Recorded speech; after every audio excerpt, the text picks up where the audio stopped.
Hey, coucou les amoureux et les amoureuses.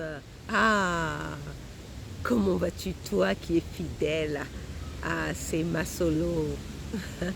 Alors, je suis désolée parce que j'aurais voulu. Aujourd'hui, c'est mon seul jour de repos depuis que j'ai repris le travail. Et je pensais commencer ma matinée avec ce lit solo, mais en fait, je me suis retrouvée embringuée dans un engrenage de tâches à faire dans la journée. Et à un point qu'on se réalise que le temps passe très très vite. Et donc là, je n'ai eu le temps qu'en fin de journée pour me poser, hein, et pouvoir faire ce lit solo. Hein, partager ce 23e lit solo. Alors pour ce 23e lit solo, j'ai envie de te partager le fait de pratiquer la tolérance zéro. Hein? Tu sais que nous les femmes, nous avons cette résilience, voilà, cette faculté de résilience qui fait que très souvent nous nous laissons avoir. Hein? Très souvent nous nous laissons avoir, parce que l'autre en face se dit que oh bah hein, ça se passe comme ça, elle va accepter, elle va supporter, et en jouant, c'est vrai qu'il faut savoir être, il ne faut pas toujours décider comment on appelle, démarrer au quart de tour quand ça se passe mal avec son partenaire et puis décider de la rupture. Non, il ne s'agit pas de ça. Il s'agit juste de réaliser que quand on rentre dans ce cycle de laisser faire, de ah c'est pas grave, oh oui bah je pardonne, oh mais tu sais tu n'es pas la seule, hein.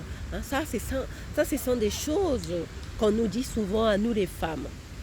Nous les femmes, on nous dit ça souvent, hein, quand on rencontre, quand on est en couple, et surtout pour les mamans, les tantes qui autour de nous veulent nous voir caser parce qu'elles désespèrent de pouvoir caser leur fille. Hein, elles vont te tenir ce discours-là. Oh, mais tu n'es pas la seule. Hein.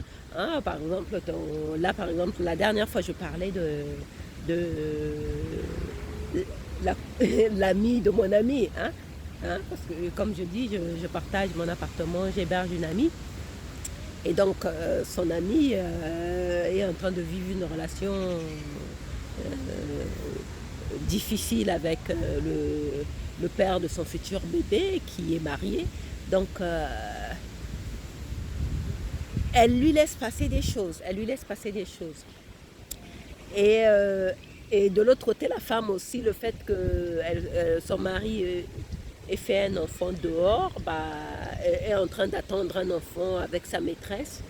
D'après ce que me disait mon ami, c'est très courant. Les femmes de son pays, enfin de son pays, on va dire, c'est vrai que Mayotte fait partie de la France, mais bon, c'est un peu l'Afrique, quoi. C'est un peu la mentalité des femmes d'Afrique. Hein. Donc chez nous, en Afrique, les femmes ne quittent pas leur mari parce qu'il les a trahis, parce qu'il a fait un enfant, parce qu'il a fait un enfant dehors. Ça c'est vrai, ça c'est vrai. Hein. Moi j'ai été aussi une adepte de, même si mon mari me trompe, même si mon mari fait un enfant dehors, je ne le quitterai pas pour ça. Mais aujourd'hui j'ai envie de dire, c'est quand même trop faire preuve d'un peu trop de laxisme vis-à-vis de l'attitude peut, je sais pas, on peut se mettre, on peut renverser la vapeur, on peut inverser les choses pour se dire, imagine que toi la femme, tu trompes ton mari et que tu tombes enceinte de ton amant et que ton mari la prenne. Est-ce que tu penses, et tu le dis à ton mari, tu finis par l'apprendre d'une manière ou d'une autre que tu es enceinte et c'est pas de lui. Penses-tu que ton mari va se dire, oh c'est pas grave, oh c'est pas grave, c'est ma femme, oh c'est pas grave. C'est très très rare. Hein. J'en connais pas beaucoup qui font ça. Hein. J'en connais pas. À ma connaissance, généralement, c'est parce qu'ils ne savent pas. Ils ne savent pas que l'enfant que porte la femme n'est pas de deux. Ou bien peut-être qu'ils soupçonnent, mais ils veulent pas, ils veulent se voiler la face. Mais quand ils ont la preuve, et surtout si la femme elle-même le leur dit, très souvent, ça va très très mal se passer pour la femme. Hein, ça va très très mal se passer et peut-être il y aura une réelle rupture.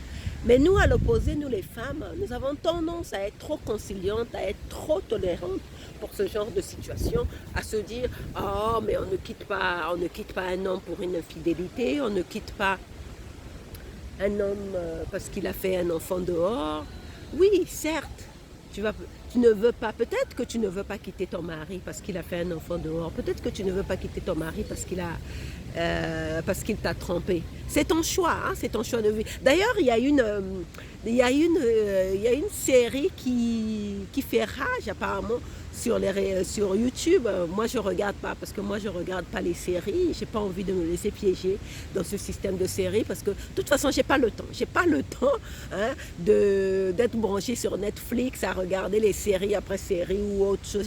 J'ai vraiment pas le temps. J'ai tellement de choses à faire dans ma journée que j'ai pas le temps de regarder. Ben, ça peut m'arriver des jours où je vais me détendre. Par exemple, là, quand j'étais à Bordeaux, chez mon amie, elle avait Netflix, elle a Netflix, et donc elle m'a branché sur une série qui s'appelle Greenleaf, je ne sais pas si tu connais, qui parle de la mafia autour des églises de réveil. Hein. Donc, elle m'a branché sur ça. J'ai regardé, mais après, bon, ça m'a un peu saoulée et j'avais d'autres choses à faire. Quoi. Comme j'étais partie pour les vacances, je n'allais pas rester enfermée à regarder la télé pendant toutes les vacances. J'avais d'autres choses à faire. Donc, c'est ça. Je n'arrive pas à rester scotchée, même si la série, elle est intéressante. Mais pour moi, mon temps, je préfère l'occuper à autre chose que de m'enfermer dans une série. Et donc, je ne regarde pas beaucoup les séries. Et donc, apparemment, ma copine m'a parlé, justement, elle m'a parlé de cette série africaine, sénégalaise, qui fait rage. Apparemment, ça passe pas à la télé, ça passe sur YouTube. C'est Maîtresse d'un homme marié. Et donc on raconte, ce sont des chroniques de tout ce que les femmes africaines en général, et la femme sénégalaise en particulier, vit. Et bon, mon amie qui m'a expliqué ça, elle me disait que c'est certainement, on est en train peut-être de vouloir casser cette tradition-là, hein, qui consiste à accepter d'être la maîtresse d'un homme marié, d'accepter, enfin, elle m'a un peu parlé de l'intrigue de ce feuilleton-là. Je trouve ça intéressant. Je trouve ça intéressant qu'une femme, apparemment la productrice c'est une femme, je trouve ça intéressant qu'une femme africaine ait eu cette idée de pouvoir essayer par cette série, par ce feuilleton, de pouvoir essayer de faire évoluer les mentalités sur les infidélités des hommes. Hein, et moi, je considère que vraiment au XXIe siècle, un peu plus, si tu es une femme qui accepte la polygamie, qui accepte que ton mari te trompe, pour toi, c'est ton modèle de couple. C'est ton choix. Après tout, on est dans un pays, on est né libre. Hein? On est né libre, c'est à nous de faire les choix de vie qui nous conviennent. Mais quand on choisit un style de couple monogame, et surtout avec un contrat de fidélité dans le cadre d'un mariage, je pense que on se doit, enfin pour ma part, hein, je pratique la tolérance zéro. Je pratique la tolérance zéro, pourquoi? Parce que j'estime que si je choisis un homme, et surtout si j'en arrive jusqu'au mariage, parce qu'aujourd'hui je ne me suis jamais mariée, c'est pour ces raisons-là.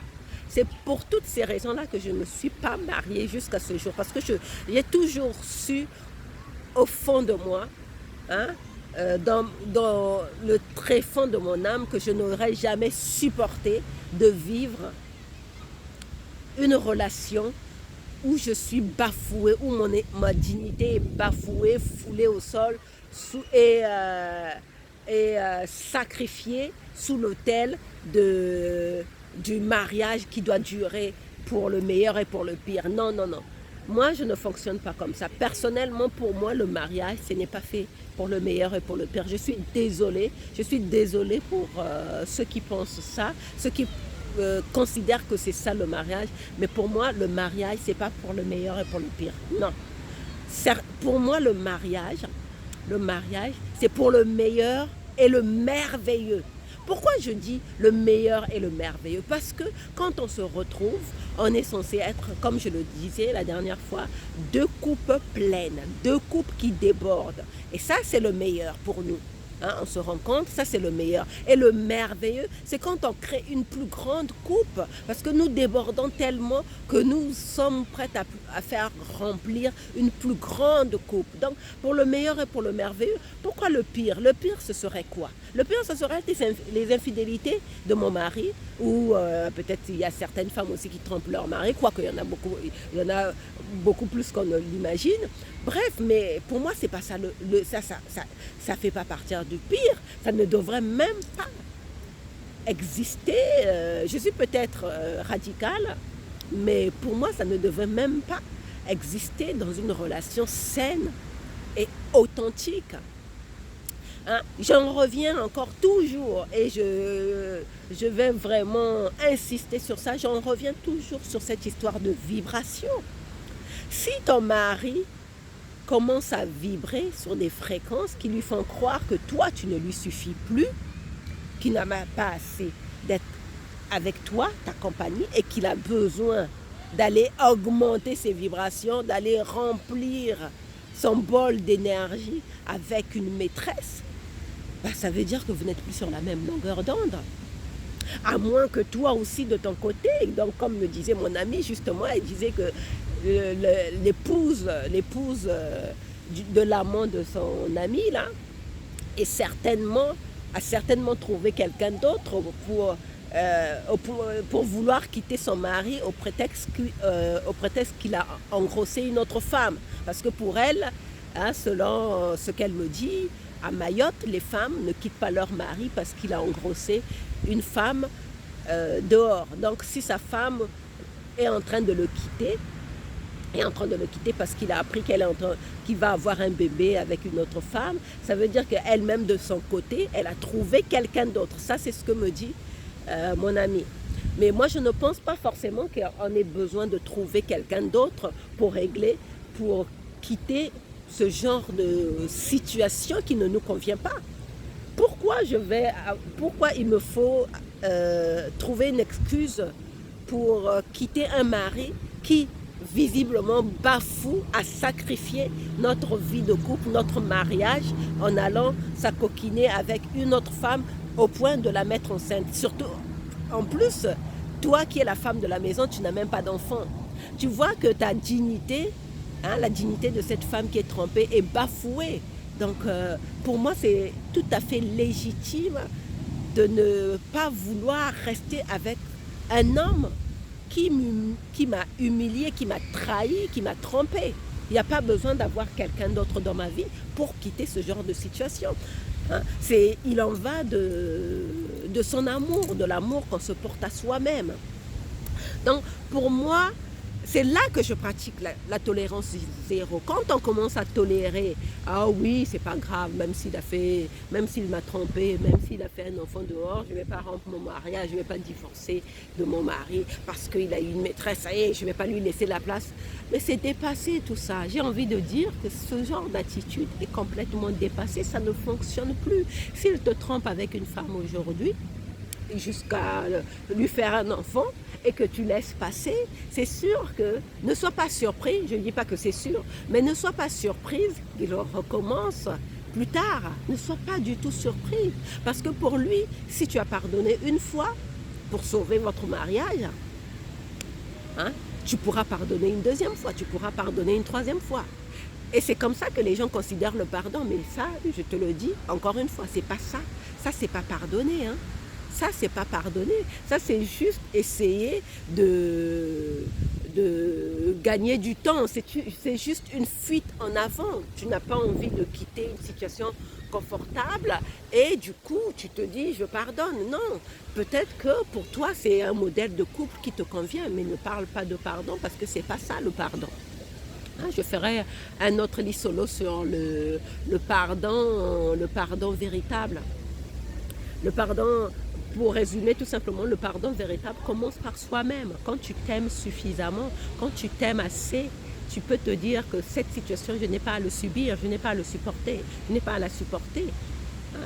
Si ça ne me convient pas, j'ai le droit de dire je n'en veux pas et je fais autre chose. Je vais vivre une autre expérience parce que cette expérience ne me convient pas. Et puis, dans ce sens-là, tu vas dire à la personne que tu lui pardonnes. Hein, tu lui pardonnes, je te rappelle les 4 phrases et 4 mots de l'Ho'oponopono. Désolé, pardon, merci, je t'aime. Je te pardonne parce que tu me montres réellement ce que je ne veux absolument pas vivre. C'est plutôt comme ça que tu veux voir les choses. Tu veux voir les choses quand tu décides de pratiquer la tolérance zéro avec ton partenaire. Surtout si tu as choisi ton partenaire en fonction de tes valeurs. Et si ces valeurs correspondent à tes valeurs, et parmi les valeurs, il y a la fidélité dans le couple, dans le modèle de couple que vous avez choisi. Si lui, il vient violer ces valeurs, bah, toi, par amour pour toi-même, tu as le droit de dire non, non, non, ça ne me convient pas du tout. Pas du tout. Donc je veux voir autre chose. Je veux vivre une autre expérience. Et là, vraiment, tu seras quelqu'un qui vraiment, non seulement s'aime réellement, se respecte et respecte aussi le contrat que vous avez passé. Parce que lui, il ne l'a pas respecté. Ton partenaire, en allant te tromper, en allant faire un bébé ailleurs, n'a pas respecté le contrat que vous avez signé ensemble. Et pour en revenir à mon expérience, à ce jour, si j'ai refusé catégoriquement, je l'ai déjà partagé, mon ex,